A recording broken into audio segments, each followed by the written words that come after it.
মুহাম্মদ লাবিব ইসলামী সাল্লাল্লাহু আলাইহি ওয়াসাল্লামের 10 বছরের খাদেম হযরত আনাস বিন মালিক রাদিয়াল্লাহু তাআলা আনহু বলেন, রাসূলুল্লাহ সাল্লাল্লাহু আলাইহি ওয়াসাল্লাম ইরশাদ করেছেন, যখন তোমরা রিয়াজুল জান্নাত পাশ দিয়ে অতিক্রম করো, জান্নাতের কোন বাগানের পাশ দিয়ে অতিক্রম করো, ফাতাউ, তোমরা ওই জান্নাতের বাগানের মধ্যে শরীক হয়ে যাও। সুবহানাল্লাহ। সাহাবায়ে কেরাম জিজ্ঞাসা করলেন, ইয়া রাসূলুল্লাহ, ইয়া হাবিবাল্লাহ, ওয়া মা রিয়াজুল জান্নাহ?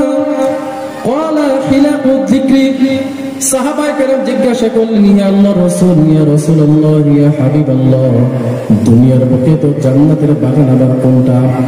সাহাবায়ে কেরাম প্রশ্ন করার সঙ্গে সঙ্গে নবীজি উত্তর দিলেন, আমার সাহাবীরা, যেই জায়গায় আল্লাহ এবং তার রাসূলের আলোচনা হয়, যেই জায়গায় পবিত্র কোরআনুল কারীমের আলোচনা হয়, যেই জায়গায় হাদিসের আলোচনা হয়, জিকিরের মজলিস যেটাকে বলা হয় হিলাকুয যিকরি, নিঃসন্দেহ ওই জিকিরের মজলিসটা হলো জান্নাতের বাগান।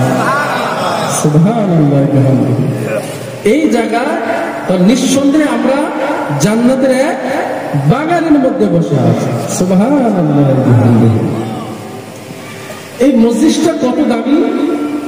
মুসলিম শরীফের মধ্যে হাদিস এসেছে, আন আবি হুরায়রা রাদিয়াল্লাহু তাআলা আনহু قال قال رسول الله صلى الله عليه وسلم من نفس مؤمن كربة من كرب الدنيا نفس الله عنه كربة من كرب الدنيا والآخرة ومن يسر على معسر يسر الله عليه في الدنيا والآخرة ومن ستر مسلما ستره الله في الدنيا والآخرة ومن سلك طريق والله في عون العبد ما كان العبد في عون أخيه ومن سلك طريقا يلتمس فيه علما سهل الله له به طريقا إلى الجنة وما اجتمع قوم في بيت من بيوت الله يتلون كتاب الله أو يتدارسونه بينهم إلا نزلت عليهم السكينة وغشيتهم الرحمة وحفتهم الملائكة وغشيتهم الرحمة وذكرهم الله في من عنده ومن بطأ به عمله لم يسرع به نسبه।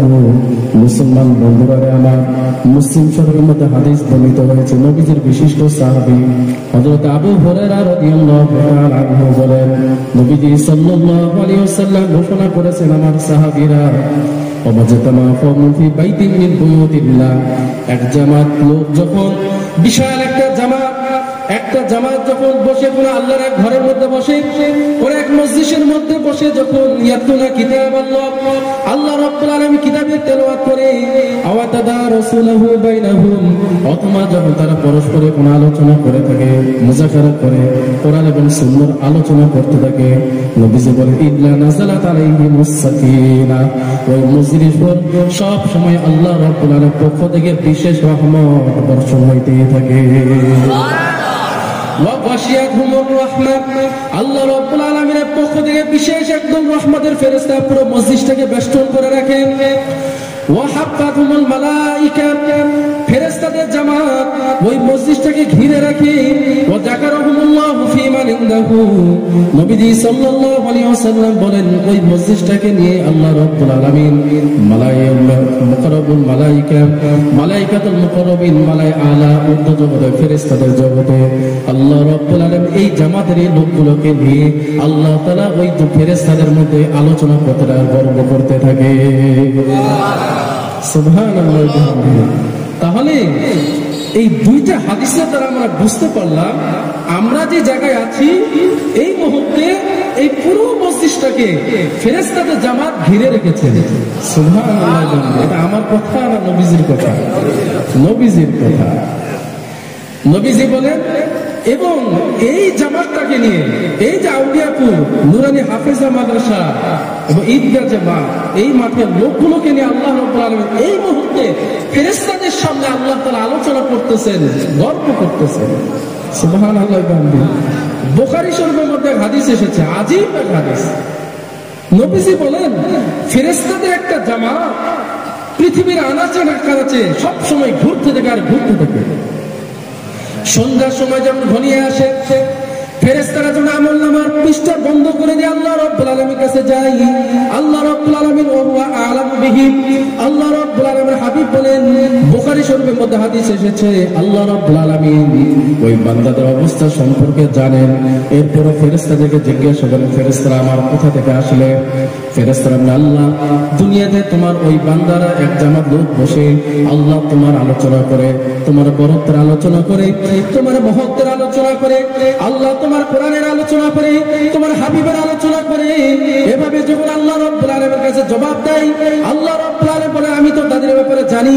এরপর আল্লাহ রাব্বুল আলামিন ফেরেশতাদেরকে জিজ্ঞাসা করে, ও আমার ফেরেশতারা আলোচনা তো হয় বুঝলাম, কিন্তু ওর মধ্যে ওই লোকেরা কি চাই কি চাই?